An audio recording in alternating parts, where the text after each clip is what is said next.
Catherine Bernardo, biglang inamin ito sa kanila ni Alden.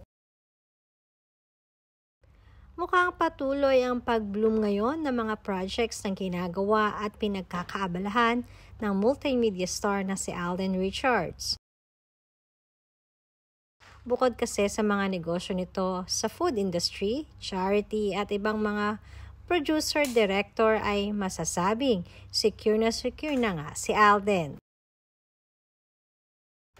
Mukhang iisa na lamang talaga ang kulang dito kundi ang mapapang-asawa at makakasama niya habang buhay.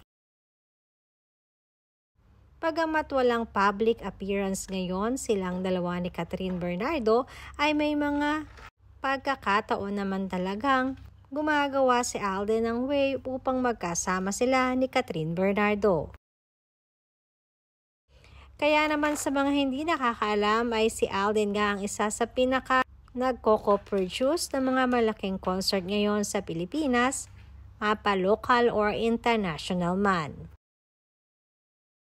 Kaya naman ayon na rin sa aming source sa pambihirang pagkakataon ay bigla na lamang di umanong inamin ni Catherine Bernardo kung gaano niya hinahangaan si Alden Richards.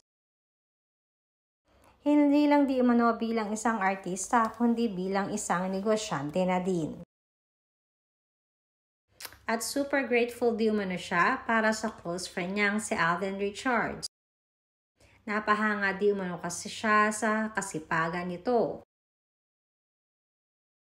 Kaya naman sobrang proud si Catherine para sa kanya. At yung pagiging hardworking at passionate nito di umano sa kanyang craft ang isa sa common nila ni Alden Richards.